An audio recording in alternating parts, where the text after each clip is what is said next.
Cette année encore, le petit village de Franchimont, à quelques kilomètres de Philippeville, est sorti de sa torpeur habituelle pour accueillir l'une des compétitions d'euro les plus insolites au monde, la Chinelle.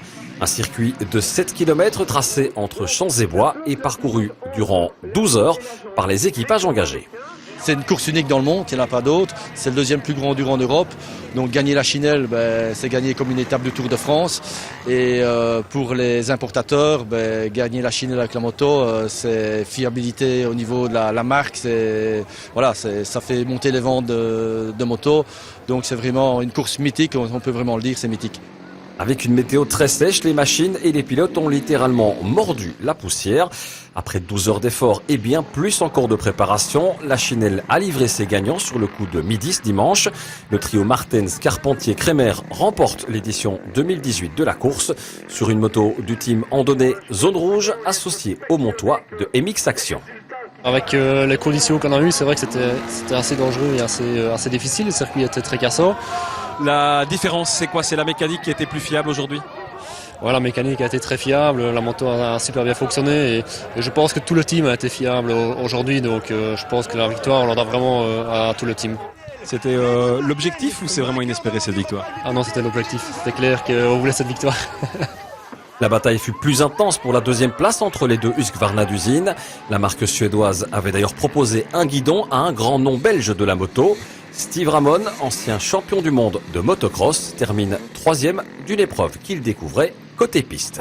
C'était une course spéciale pour moi, c'était la première fois. Donc, pas facile pendant la nuit. Tu dois être dans le bon rythme. Mais 3e place, à la fin, on a eu un peu de problème avec l'embrayage. Steve, quand on était champion du monde de motocross, la Chinelle, ça représente quoi comme course? C'est une course complètement différente. C'est enduro. Donc, c'est pas comme une course championnat du monde, mais c'était bien aujourd'hui. Il y a beaucoup de spectateurs et pour moi, c'était spécial. J'ai toujours dit une année, je veux le faire et les Husqvarna, ils ont demandé, donc contente. Vous allez revenir à la Chinelle? Peut-être, on verra. C'était bien aujourd'hui, donc on verra l'année prochaine. Mal en point, il y a quelques années, la Chinelle semble reprendre un second souffle. Et quand on voit le succès sur et autour de la piste, on se dit qu'il serait tout de même dommage de se priver d'un pareil rendez-vous.